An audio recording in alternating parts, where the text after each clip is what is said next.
Hello दोस्तों, welcome to the royal movie explainer. Lord of the Ring के part 1 के बारे में एक्सप्लेनेशन करेंगे, तो बिना देरी के चलिए स्टार्ट करते हैं। मूवी की शुरुआत होती है करामाती रिंग्स को बनाने से। 3 रिंग्स दी गई एल्फ्स को जो बहुत ही ताकतवर, अक्लमंद और ईमानदार हैं। 7 रिंग दी गई बोनो को जो पहाड़ी इलाकों के अच्छे शिल्पकार हैं। और 9 रिंग्स दी गई मानव जाति को जिन्हें ताकत की चाहत सबसे ज़्यादा है। लेकिन इन सब के साथ एक धोखा हुआ। मॉर्डोर की धरती पर एक और रिंग बनाई गई। वो रिंग मॉन्जू के लावे से बनी थी। डार्क लॉर्ड सौरॉन ने वो रिंग सारी दुनिया में अंधकार फैलाने के लिए बनाई थी। वो उस रिंग की मदद से सब पर हुकूमत करना चाहता था। एक एक करके सभी मुल्क रिंग की ताकत के आगे झुकने लगे। लेकिन एल्फ्स और इंसानों की आखिरी सेना ने सौरॉन की सेना से डटकर मुकाबला किया। उन्होंने एक एक करके सौरॉन की सभी टुकड़ियों को ख़त्म करना शुरू किया। एल्फ्स ने भी इंसानों का साथ देकर उन ऑक्स को मारना शुरू किया। अब जीत नज़दीक थी, लेकिन रिंग की ताकत को हराना नामुमकिन था। लेकिन ठीक उसी पल सौरॉन वहां आ जाता है और वो रिंग की ताकत की मदद से उन सब को मारने लगता है। उस रिंग की ताकत इतनी थी कि उसके एक ही वार से सैकड़ों इंसान तबाह हो जाते थे। इसी लड़ाई के बीच सौरॉन वहां के राजा को मार देता है। उस राजा का बेटा इसिल्डोर ये देखकर बहुत नाराज़ होता है और वो अपनी बाप की तलवार लेकर उस सौरॉन की उस उंगली को काट देता है जिस उंगली में उसने उस रिंग पहनी थी। उस उंगली के कटते ही रिंग ज़मीन पे गिर जाती है और सौरॉन की सारी सेना तबाह हो जाती है। अब ये जंग खत्म हो चुकी थी और सौरॉन के सर का मुकुट भी ज़मीन पे नीचे गिर जाता है। अब वो रिंग इसिल्डोर के पास थी, लेकिन वो रिंग जिस किसी के भी पास होती है उसे अपने मुंह में डाल देती है। और इंसान तो पहले से ही लालची था। तभी वहाँ पर एक ऑक्स की सेना फिर से उन पर हमला कर देती है। अपने आप को बचाने के लिए इसिल्डोर उस रिंग का इस्तेमाल करता है, लेकिन रिंग उसे धोखा दे देती है और इसिल्डोर मारा जाता है। रिंग उस नदी के किसी गहराई में चली जाती है। अब समय आगे बढ़ता है। 2500 साल बीत चुके हैं और मौका मिलते ही उस रिंग ने एक नया शिकार फंसा लिया। रिंग गोलम के पास चली जाती है, जो उसे धुंधले पहाड़ों के सुरंगों में ले गया और उसे उसका नशा हो गया। रिंग ने उसे लंबी जिंदगी बख्शी और 500 सालों तक उसके दिमाग में जहर भरा। समय आगे बढ़ता है। रिंग को अपने मालिक सौरॉन के पास जाना है, तो उसने गोलम का साथ छोड़ दिया। लेकिन एक दिन ऐसा हो गया जो रिंग ने नहीं चाहा था, और रिंग एक हॉबिट के हाथ लग गई। उसका नाम बिल्बो बैगिंस था। अब सबका भविष्य हॉबिट जाति के हाथ में था। हॉबिट शायर के हॉबिटन इलाके में रहते थे। वो लोग बाहरी दुनिया से बेखबर अपने आप में ही मस्त रहते थे। बिल्बो बैगिंस उन्हीं में से एक था और वो रिंग कई सालों से उसके पास ही थी। हॉबिट जाति ना ही ज़्यादा अक्लमंद और ना ही बहादुर थी। वो लोग खाते पीते और अपने आप में ही मस्त रहते थे। आज बिल्बो बैगिंस का बर्थडे है और ये फ्रोडो है, बिल्बो बैगिंस का आखिरी वारिस। हम वहाँ गैंडोल्फ की एंट्री देखते हैं।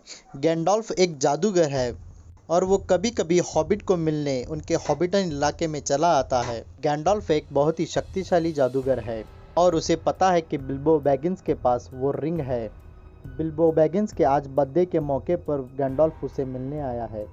गैंडोल्फ अपने मैजिशियन से आतिशबाजी करता है और लोगों का दिल लुभाता है। इतने में बिल्बो बैगिंस उस रिंग की मदद से गायब होकर अपने घर में आता है। गैंडोल्फ अब उसे उस रिंग के बारे में पूछता है, लेकिन बिल्बो बैगिंस उस रिंग का आदी हो चुका है और वो उस रिंग को नहीं देना चाहता। गैंडोल्फ उसे कहता है कि ये अंधकार की रिंग है और ये सौरॉन के पास जाना चाहती है, तुम्हें इसे मुझे वापस देना ही होगा। गैंडोल्फ की बात सुनकर बिल्बो बैगिंस तैयार होता है और उस रिंग को वहीं छोड़कर घर से निकल जाता है। गैंडोल्फ फ्रोडो से कहते हैं कि बिल्बो बैगिंस एल्फ्स के पास चला गया और विरासत में उसने ये रिंग दे दी। अब तुम्हें इस रिंग की हिफाजत करनी है और सबके नज़रों से इसे बचाए रखना है। अब फ्रोडो पूछता है कि ये रिंग क्या चीज़ है।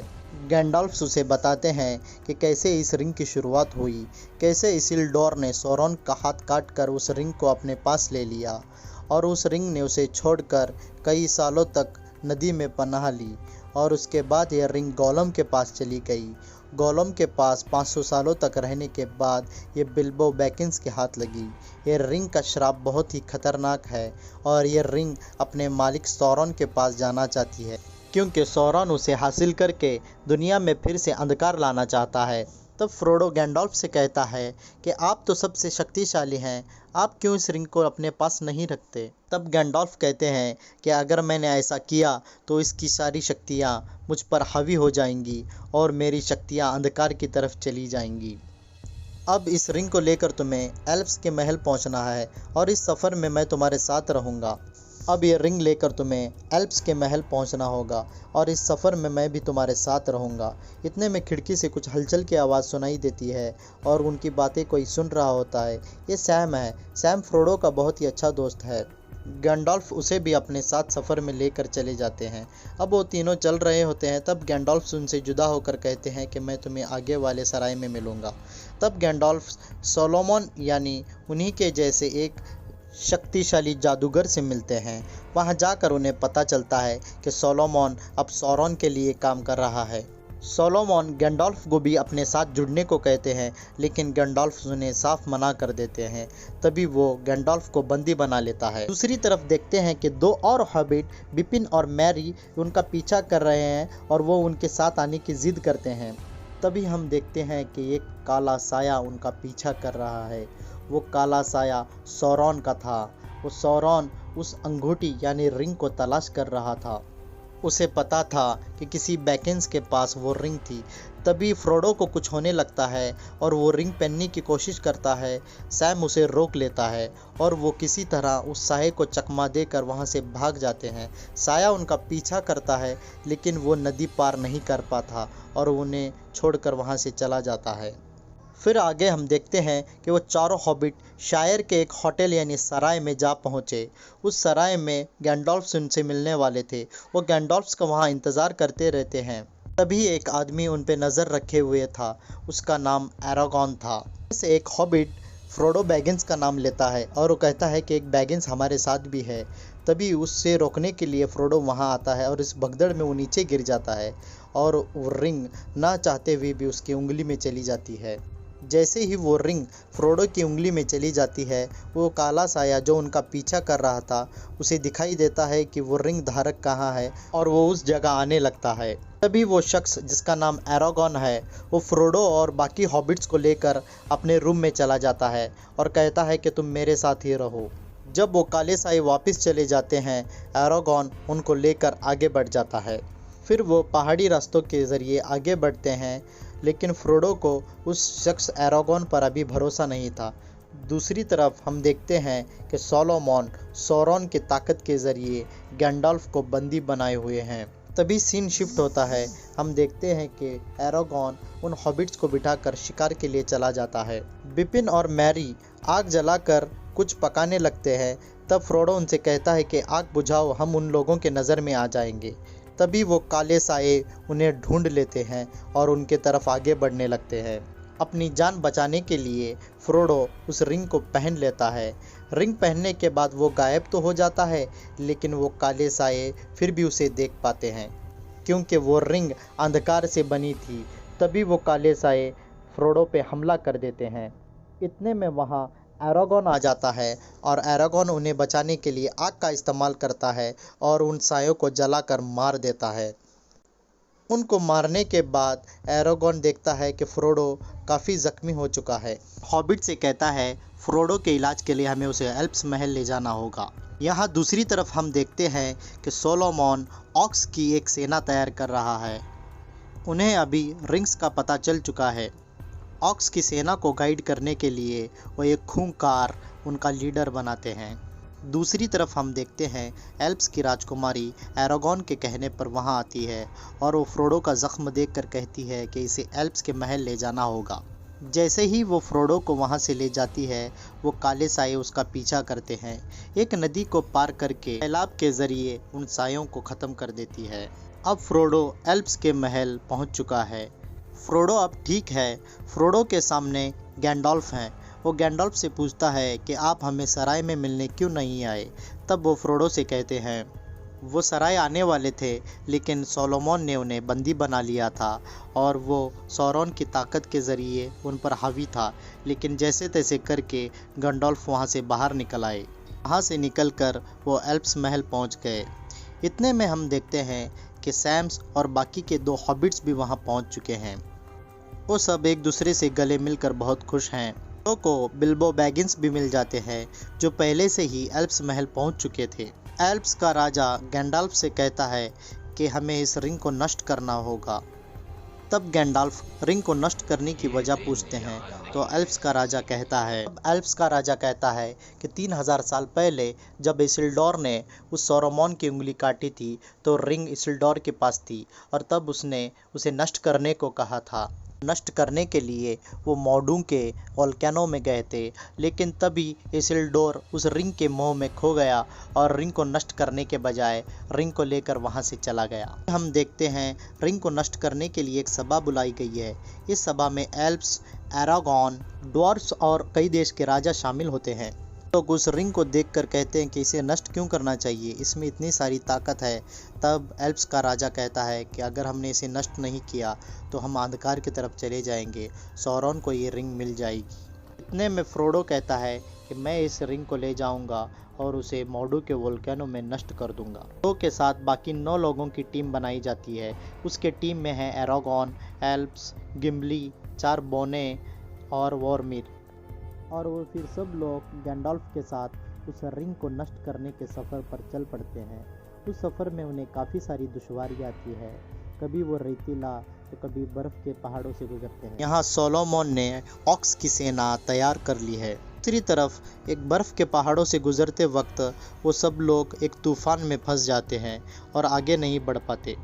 तभी गिम्ली कहता है कि हम नीचे के गुफाओं से आगे बढ़ सकते हैं, उस गुफाओं में हमारे डॉर्फ का घर भी है। लेकिन गैंडोल्फ राज़ी नहीं है, क्योंकि उन्हें पता है कि नीचे खतरा है और इसका फैसला करने का अधिकार वो फ्रोडो को देते हैं। फ्रोडो गुफा के रास्ते जाने के लिए तैयार होता है और वो सब लोग बर्फ़ से नीचे गुफा के रास्ते चले आते हैं। गुफा में आगे बढ़ने के बाद गिम्ली को पता चलता है कि उसका घर बर्बाद हो चुका है और उसके डॉर्फ भाई भी मारे गए हैं। गिम्ली बहुत नाराज़ और दुखी होता है। उस गुफा में बहुत अंधेरा था। गैंडोल्फ अपने छड़ी की रोशनी की मदद से, तभी फ्रोडो को लगता है कि कोई उनका पीछा कर रहा है, तो गैंडोल्फ से उसे बताते हैं कि वो गोलम है, उसे ही हमारे पीछे था और उस रिंग के मोह ने उसे हमारे पीछे खींच लाया है। फिर वो लोग गुफा में आगे बढ़ जाते हैं। तभी एक ऑक्स की सेना उन पर हमला कर देती है। एरागॉन और गिम्ली उन ऑक्स को मारने लगते हैं। भी उनका साथ देते हैं और वो लोग ऑक्स को मारने लगते हैं। तभी वहाँ एक बहुत ही बड़ा भयानक दानव आता है। वो आकर उन लोगों पर हमला कर देता है। उन लोगों को कुछ समझ में नहीं आता। तभी वो लोग बारी बारी से उस पर हमला करते हैं और आखिरकार एरागॉन उस दानव को मार देता है। उसके बाद वो वहाँ से आगे बढ़ जाते हैं, लेकिन ऑक्स उनके पीछे ही थे। वो चारों तरफ से उन्हें घेर लेते हैं, लेकिन अचानक किसी की आवाज़ से वो ऑक्स वहाँ से भाग जाते हैं। गिम्ली खुश होता है कि ये लोग तो डर कर भाग गए, लेकिन गैंडोल्फ जानते हैं ये आने वाली मुसीबत इससे बड़ी है और वो सबको भागने को कहते हैं। उनके पीछे था उस गुफा का भयानक राक्षस। गैंडोल्फ किसी तरह उन सबको उस राक्षस से बचाकर उस दीवार के पुल को पार करने को कहते हैं और खुद उस राक्षस का सामना करने रुक जाते हैं। गैंडोल्फ देखते हैं कि वो राक्षस उन्हें आगे बढ़ने नहीं देगा, तो अपने छड़ी की ताकत के ज़रिए उस राक्षस को नीचे गिरा देते हैं। लेकिन जैसे ही वो राक्षस नीचे गिरने लगता है, वो नीचे गिरते गिरते अपने रस्सी के ज़रिए गैंडोल्फ के पैर पे वार करके उन्हें भी नीचे गिरा देता है। गैंडोल्फ उसके वार से बचने की कोशिश तो करते हैं, लेकिन वो भी उसके साथ नीचे खाई में गिर जाते हैं। अब एरागॉन उन सब को लेकर उस गुफा से बाहर आता है, लेकिन बाहर आने के बाद सब लोग दुखी हैं, क्योंकि उनको लगता है कि गैंडोल्फ अब नहीं रहे और एक अच्छा लीडर उनसे छूट गया। तब एरागॉन उन्हें कहता है कि हमें आगे बढ़ते रहना चाहिए। दूसरी तरफ हम देखते हैं कि सोलोमन ने ऑक्स की सेना तैयार की है और उसका लीडर भी अब तैयार है। अब ये सब लोग एल्प्स की और एक नगरी में पहुंच जाते हैं। वहां का राजा उनसे पूछता है कौन से मिशन पे निकले हो। तब एरागॉन उन्हें सब कुछ बता देता है। फिर वो लोग उन्हें लेकर अपने महल चले आते हैं। ये एल्प्स की दूसरी नगरी थी, जहां एल्प्स के बहुत ही ताकतवर लोग रहा करते थे। एल्प्स की रानी और उनका राजा। यहाँ की रानी फ्रोडो से कहती है कि तुम जो मिशन पे निकले हो बहुत ही खतरनाक है। दूसरी तरफ हम देखते हैं कि सोलोमन ऑक्स के लीडर से कह रहा है कि उस रिंग का हासिल करना बहुत ही ज़रूरी है। उसे हासिल करने के लिए तुम यहाँ से एक सेना ले जा सकते हो। फिर वो ऑक्स की एक सेना की टुकड़ी लेकर फ्रोडो और उनके साथी के पीछे चला जाता है। एल्प्स के लोग एरागॉन और उसके साथी को पानी के जरिए उन लोगों को आगे भेजते हैं। सफ़र काफ़ी लंबा था और पानी के रास्ते उन्हें काफ़ी सारा सफ़र तय करना था। हम देखते हैं ऑक्स के लीडर और ऑक्स की सेना भी उनके पीछे है। फिर ये सब लोग पानी के रास्ते होते हुए गोंडोर राज्य में दाखिल होते हैं। उस राज्य में दाखिल होते ही वो लोग नाव छोड़कर ज़मीन पर आते हैं। हाँ, हम देखते हैं ओरामीर अब रिंग के मोह में आ चुका है और वो फ्रोडो से कहता है कि मुझे रिंग चाहिए। उससे बचने के लिए फ्रोडो उस रिंग को पहन लेता है। यहाँ पर फ्रोडो बहुत ही बड़ी गलती करता है क्योंकि रिंग के पहनते ही सौरॉन की आँख उसे देख लेती है। अब सौरॉन को फ्रोडो और उसके साथी का पता चल चुका है। तो उस रिंग को अपनी उंगली से निकाल देता है। तभी वहाँ एरागॉन आता है। उसे देखकर फ्रोडो भागने लगता है क्योंकि उसे अभी किसी पर भी भरोसा नहीं। एरागॉन उसे यकीन दिलाता है कि वो उसकी हिफाजत करेगा। तभी वहाँ ऑक्स उन पर हमला कर देते हैं और वो लोग ऑक्स से लड़ने लगते हैं। फ्रोडो अपनी जान बचाकर एक पेड़ के पीछे छुप जाता है और मैरी उन ऑक्स का ध्यान बटाने की कोशिश करते हैं क्योंकि फ्रोडो को भागने में मदद मिले, और वो सारे ऑक्स बिपिन और मैरी के पीछे पड़ जाते हैं। हम देखते हैं कि गिम्बली, एल्प्स और एरागॉन कैसे उन ऑक्स का सामना कर रहे हैं। बिपिन और मैरी के पीछे बहुत सारे ऑक्स पड़ जाते हैं। जैसे ही वो उन पर हमला कर देते हैं तभी ओरामीर आकर उन्हें ऑक्स से बचा लेता है। बिपिन और मैरी भी उन ऑक्स से लड़ते हैं। एक तरफ हम देखते हैं एल्प्स तीरंदाज से उन ऑक्स को मार रहा है और दूसरी तरफ हम देखते हैं ऑक्स का लीडर उसने तीर कमान से ओरामीर को घायल कर दिया। वो घायल ओरामीर पर फिर से वार करता है और बिपिन और मैरी को वो ऑक्स उठा ले जाते हैं। इतने में वहाँ एरागॉन आ जाता है और वो ऑक्स के लीडर और एरागॉन की एक ज़बरदस्त लड़ाई होती है और आखिरकार इस लड़ाई में एरागॉन उस ऑक्स के लीडर को मार देता है। फिर भी वो ऑक्स का लीडर नहीं मरता। तभी एरागॉन उसका सर धड़ से अलग कर देता है। इन सब के बीच ओरामीर की जान चली जाती है। फ्रोडो और सैम उन ऑक्स से बचकर वापस उस नदी के ज़रिए नाव में चले आते हैं। अब ये सब लोग अलग अलग हो चुके हैं। फ्रोडो और सैम एक तरफ थे, एल्प्स, गिम्बली और एरागॉन ये एक तरफ, और बिपिन और मैरी को वो ऑक्स उठा ले गए थे। कहानी के अंत में हम देखते हैं फ्रोडो और सैम अब दोनों उस सफ़र पर चल पड़े हैं। गाइस, ये लॉर्ड ऑफ द रिंग्स का पार्ट 1 था। पार्ट 2 का एक्सप्लेनेशन भी बहुत ही जल्द आएगा, तो चैनल को सब्सक्राइब ज़रूर करें और लाइक करके